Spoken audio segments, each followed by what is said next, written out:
Hello and welcome to New Filmmakers Los Angeles in partnership with Movie Maker magazine.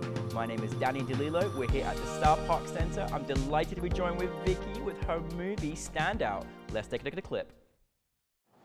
You worried about me? Oh, shit!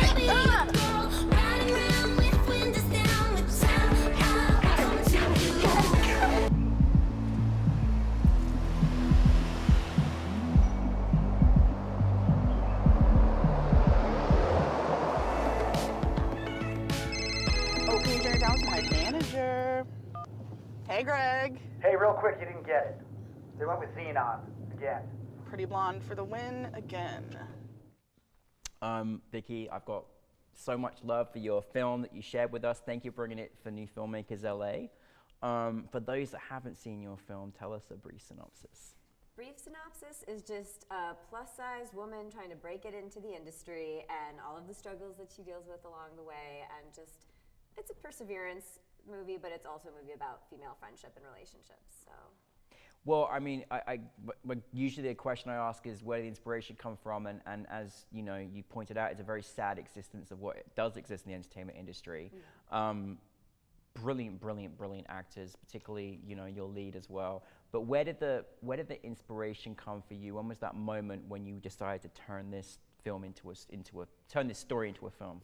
Well, Trina had actually approached me before because she's also a writer, and she, like both of us, I was going out for all of the weird ethnically ambiguous co-star one-line generic nanny roles, and she was going out to break type and constantly getting turned down. Everyone was like, oh, this is so amazing, you're so courageous, but we like models, so thank you for coming out.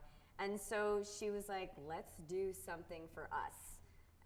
We tell our story, we run it, and we just do it with all the people that we care about. And so we spent months workshopping a story that we were really into, and then we tossed it out because we decided it wasn't actually our story to tell. And it was going to be her and me, but we were dealing with eating disorders. And at a certain part, we decided that it didn't feel very responsible, especially for her as a plus-size woman, to always make it about, oh, she has an eating problem. Like, that was not what was going on with her. She had an autoimmune disease. And so even though we love that script, we tossed it out and decided to just make it even more biographical, which is her day-to-day, is going out for auditions as a plus-size woman. I love that you made this film, honestly, and this is, I'm so glad that you both found each other to put this, genius in the works kind of thing. Now, again, there's a lot of horrible things that do exist in this entertainment industry, and like some of the examples you just mentioned as well. Bringing your cast, particularly when it comes from personal space, personal experiences, like how was that process for you? Did you kind of always know the kind of feel that you wanted and how you wanted to kind of be portrayed?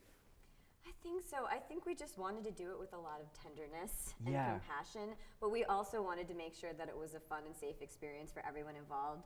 So even from the get-go, we knew we wanted a female DP. We knew we wanted to get as many women on set, as many underserved voices, because that's our whole deal. Like, we are part of the underserved voices, and so we know what it's like to not see our stories being told.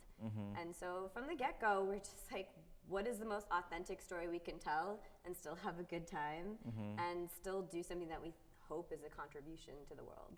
Absolutely. And for you personally, your directing style, and obviously working in front and behind camera as well, like how which is always amazing. It amazes me that having so many different attributes and talents. But how is it working as a director, like with your actors? Like, what's your kind of process? Because as an actress, what the feeling is like to be in front of camera as well. So how do you work as a director?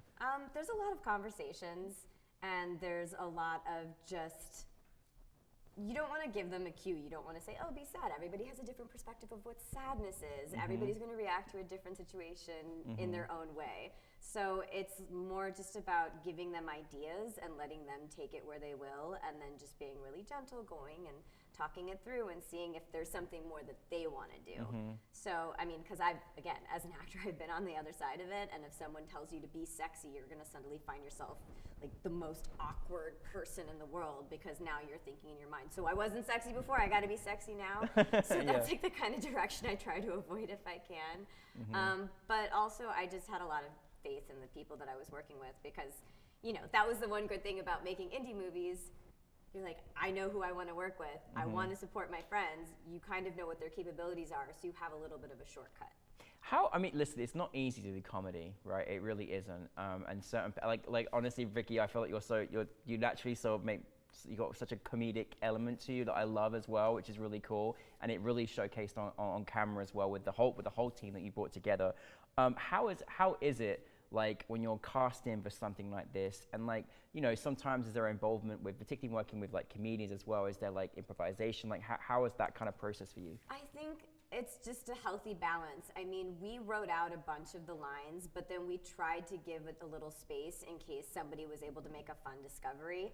So there are definitely moments, our host of the comedy show, we let him do his own thing because he is a stand-up comedian. So we're funny, like, why not? And then I think we had written out some of the fat shaming stuff in advance, but then, our comedian, also a stand-up comic, had some ideas. So we let him do it, and we also wanted there to be that level of shock of we didn't know what he was going to say and see where he ran with it. It was definitely an intense moment. And then, other moments when we're on the staircase and we're sort of supporting each other and leaning on each other, all improvised. So I think it's just, if you trust the people that you're bringing in, again, comedically, then you should give them the space to have those discoveries. What I really love in comedy is sometimes the way things are shot, and I think there's such important moments, particularly with the DP, but also with the editing as well, to kind of keep that comedic value. Is there a process for you? Because I really love the way it was shot, and I love the way it was edited too, to kind of add to that comedic value. I mean, my DP, she's just fantastic. Yeah. And so I just trusted her the whole way through, and I'm like, just let it keep rolling, and even after I say cut, maybe keep it rolling. Yes. Because sometimes you'll find those things that happen after the cameras are off and everyone's all of a sudden more comfortable, and then magic happens.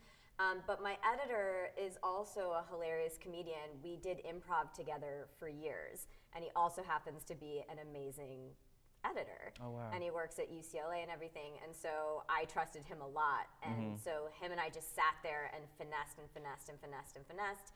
Does this joke land? Does this joke not land? And I mean, we cut out several jokes. That original stand-up scene was a lot longer. So. Oh, I'm sure as well. I mean, well, listen, I mean, kudos to you for coming through this. But I think what's been so wonderful, particularly with comedy, is that we loved having it with a live audience at New Filmmakers LA. And how has that experience been, having a film that needs that laughter, that needs those moments? How has that experience for you and your team to feel that energy? It was so incredible. I mean, especially because, when you're sitting in the Bay and you've watched something 1,000 times, you go through that existential crisis of, not only is this movie terrible, but is anything funny? Am I funny? Does any of this make sense? Is this even in a language that I recognize?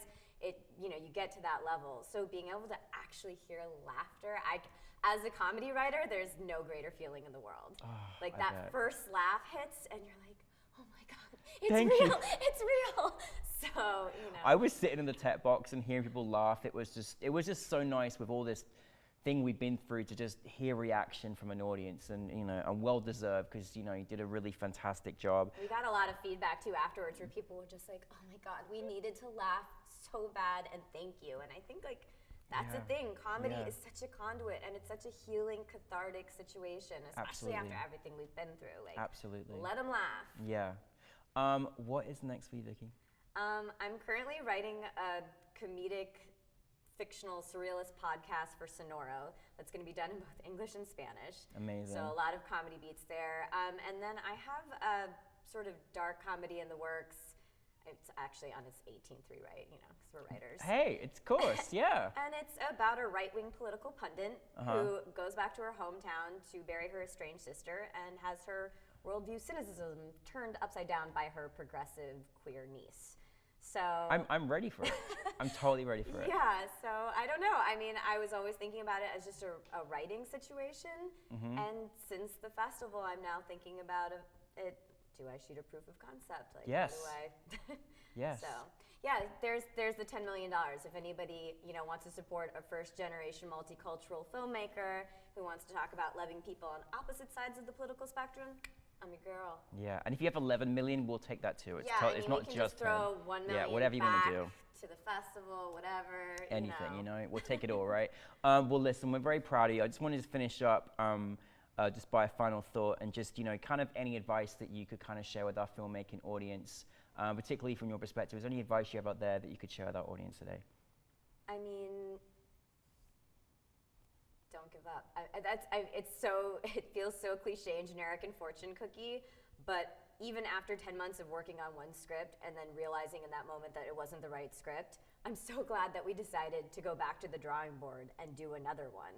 And it's going to be persistence. Even now when I'm writing, I look at my folder and there's 10 drafts in there before anybody sees an episode. Yeah. And we forget to talk about that because everyone's always thinking that the first thing you're gonna put out there is gonna be great. And no one ever feels that way. Scorsese doesn't feel that way, nobody feels that way. So you just have to be persistent. I mean, it's been a long process. I've been doing this now for like over 10 years. So if you really want it, you gotta do it. You just gotta do it. And make all the mistakes. Make all the mistakes. Yes. Well, Vicki, thank you so much to you, to the rest of your cast, to your crew for Stand Out. We really appreciate it. We can't wait to see much more of your work. So thank you very much, Vicki. Thank you for having me. Thank you. Thank you, everybody.